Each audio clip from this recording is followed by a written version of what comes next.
right, Blake the Eccentric. I am here live at Freedom Fest in Las Vegas talking to some of the people. So I wanted to ask a few questions. A lot of people have been speculating about the potential collapse of the U.S. economy, and I'm just wondering if you feel that it's on the verge of collapse, and what kind of timetable could you put us on? Well, I feel like similar to before, taking a really big test, you feel totally unprepared, or you kind of over-dramatize how much work you've done and you think that things are just going to collapse. Sometimes that's really what gets the ball going to start again and to start anew. So this idea of a collapse could really help motivate us to look at things in a different perspective. Well, I don't think it's just a possibility. I really think it's more of a necessity to clear out all the malinvestment.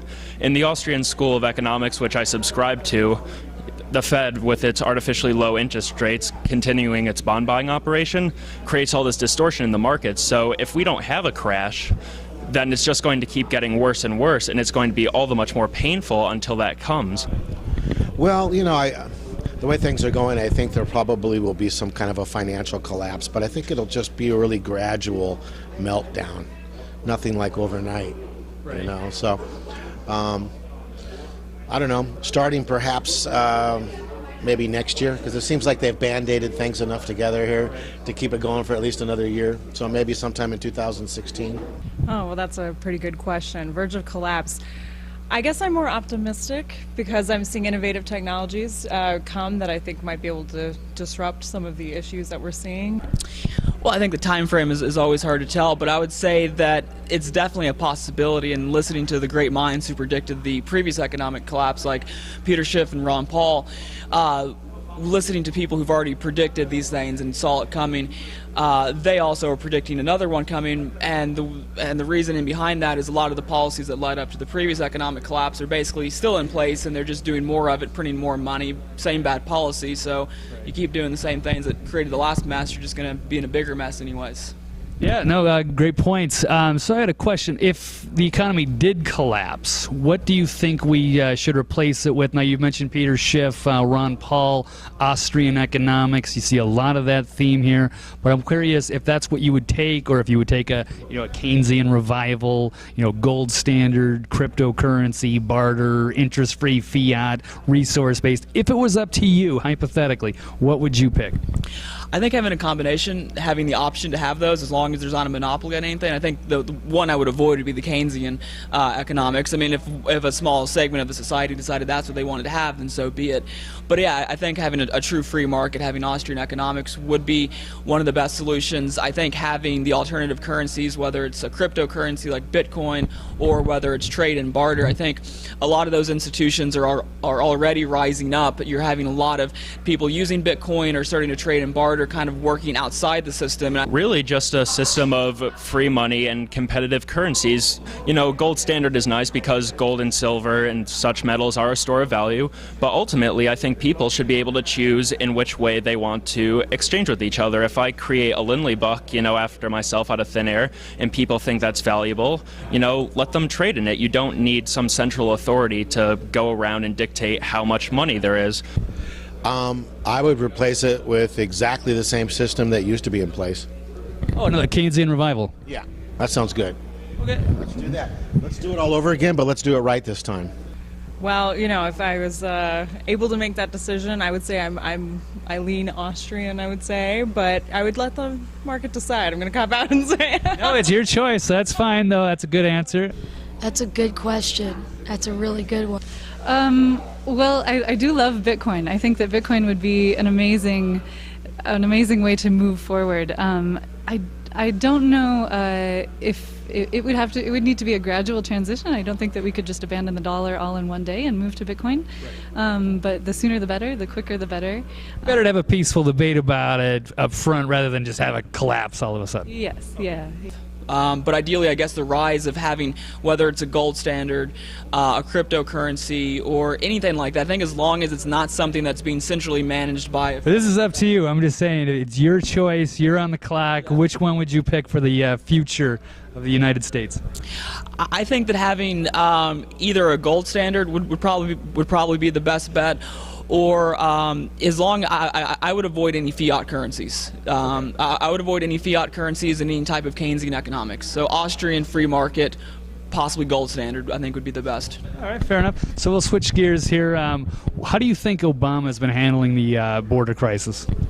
The border crisis, I think he's been handling it not the greatest, but I think the issue is it's more than a skin deep issue of just, oh, it's people wanting to come here. I think a lot of the problems is they're coming from these South America or these Central American countries that are ridden with drug cartels, but they're ridden with drug cartels because of the drug war that a lot of it originates here in the States. So if we're creating messes like the drug war that are then having these horrible impacts on different countries, then of course we're going to create a big mess. How do you think Obama's been handling the border crisis? Poorly, but I guess my position is on the border that they need to tighten up the border, but at the same time I'm in favor of a much more liberal, open immigration. I think the country is missing out on a lot of advantages of bringing in even unskilled labor. Well, this is a bunch of young kids crossing over here, so we have to handle this delicately. The problem is these gangs in all of these Central American countries are coming up to these households and asking for like one male son, right? And so the parents are sending their kids to the United States so that they don't have to join gangs. So, I mean, isn't that what the United States is all about? I mean, helping. Right. These people are like political refugees, in a way, escaping from the gangs. How do you think Obama's been handling the border crisis? I don't believe that he has been. That of the crisis that we have, if you were in charge of fixing it, what would you do? I would open the borders. I would let people in and let people start working. And what if we don't have enough jobs and we're in a kind of a sad state of affairs here already? I would imagine that most of these people just want in, and that they will start creating value in whatever way that they can. But a lot of them are maybe gang members, have been involved in criminal activity. A lot of them have diseases. Not a lot, but I mean, there's enough that's pretty, concerning anyway. Oh, well, then they'll fit right in here in America. Okay, fair enough. Well, I'd try to find all those kids jobs, if I could. I don't think it's going to do any good to send them back to where they came from. They're just going to be pressed into gangs, right? And so I'm sure we could find some work for these kids, or maybe a pretty high unemployment rate as it is in a rough economy. Too, we have a lot of schools because population is down. We have a lot of schools that are empty. We could put these kids back in school. Right. If it were up to you handling the border crisis, how would you handle it?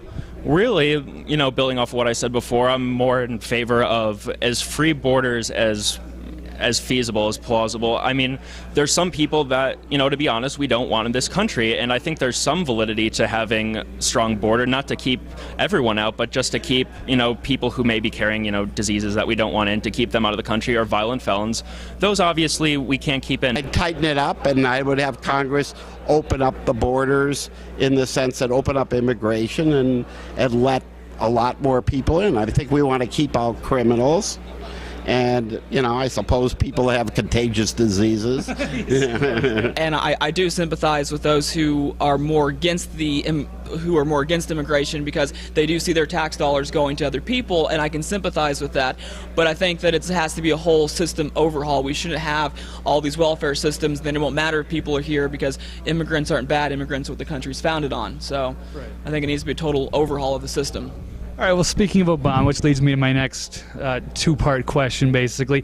But since one of the things that people are talking about a lot is impeaching Obama, how do you feel about that? Yeah, I think that would be great. I think we should have impeached several presidents. But yeah, I definitely think he should be impeached. I mean, he's done horrors with civil liberties, horrors with the wars, horrible on the economy, and besides it being just not a good president, a lot of the things he's doing, he's gone way above and beyond the scope of what he's constitutionally allowed to do. I think in some ways he's carrying on the tradition of many presidents in the past, going beyond the scope and size of what they're supposed to be doing. Should the president be impeached?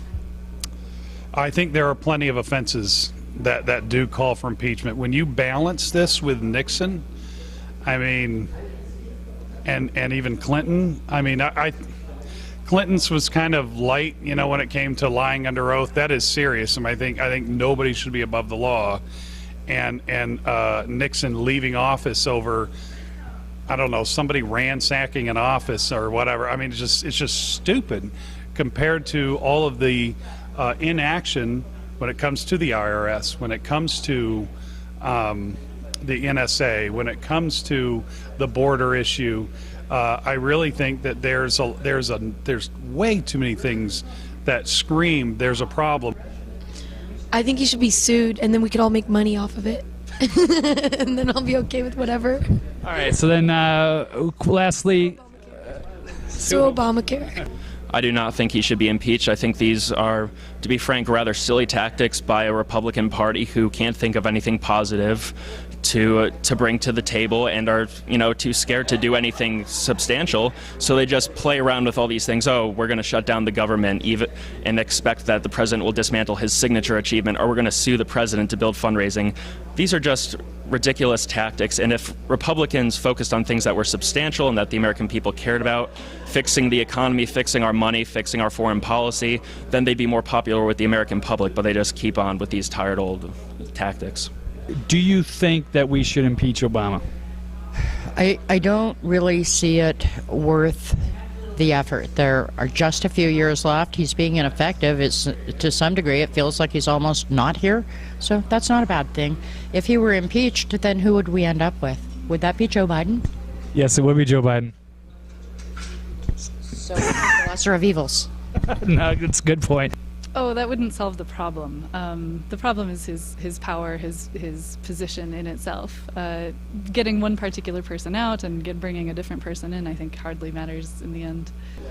Well, you know, why would you want to blame Obama for all of this? I don't blame any president for anything, and I don't think that they're the guys who are really making all the decisions. I'm thinking something much more sinister, right? You know, there's some puppet masters out there, and it doesn't really matter who's in charge.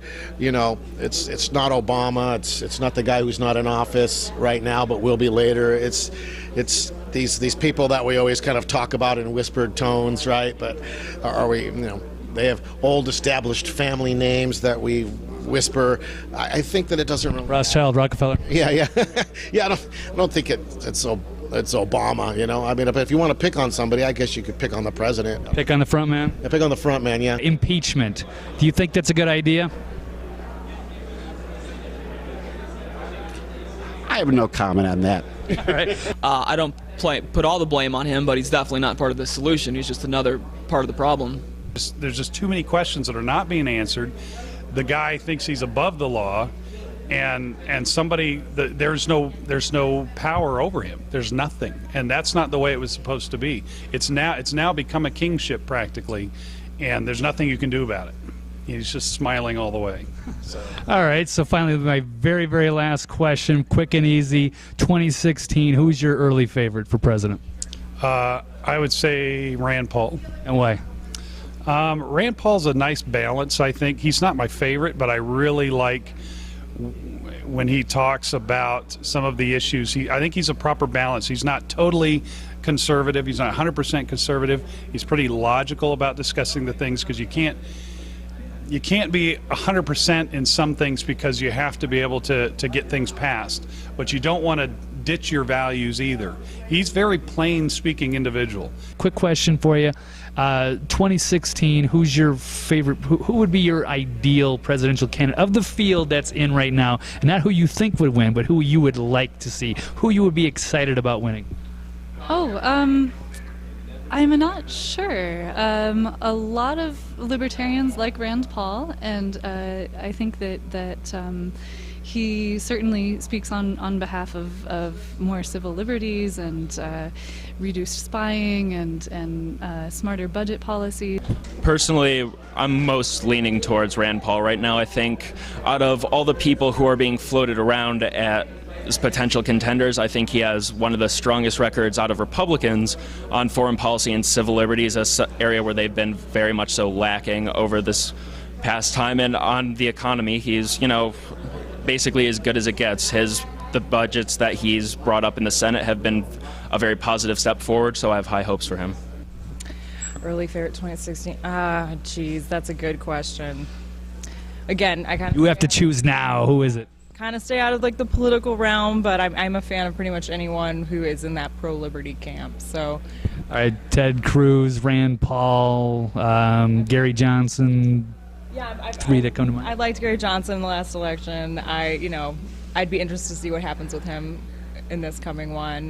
Rand Paul says a lot of interesting things, but I'm going to have to wait and see how it plays out. Sorry for the diplomatic answers. I'm an attorney, so that's what I'm liking the what I'm hearing from Rand Paul. I always liked that guy, and I guess he's not running anymore. The guy who, Ralph Nader. I always liked Ralph Nader. I thought He's a good guy. Yeah, I guess he's not running anymore. Yeah, I don't know if he's in the contending this year, but Ralph Nader. Yeah. okay. All right, fair enough. Good answer. All right, thank you. 2016. Who do you think would be your ideal candidate? Gary Johnson. Good answer. No, I like it. All right, and why? I think he is the most libertarian of the possible candidates, and I think he's got a certain political sophistication. He's not like I liked Ron Paul, but I think he was a little politically naive, and therefore Gary Johnson would be very good. Rand Paul, I would like him, but I think Gary Johnson is my favorite. All right, we'll put the Rand Paul as the VP. All right, well, that concludes the Excellent. Excellent. That sounds good to me. I'm not really excited about anyone, honestly. I think out of all of them who've stepped up so far, I would say Rand Paul. I guess honestly, I'm hoping that Ron Paul decides to run again. All right, and who's your early favorite for new president in 2016? Hillary. Really, Hillary. And why? Lots of reasons. And it's not because of her hair. Just too many reasons. You just lost. Okay, no worries. All right, thank you. I appreciate it.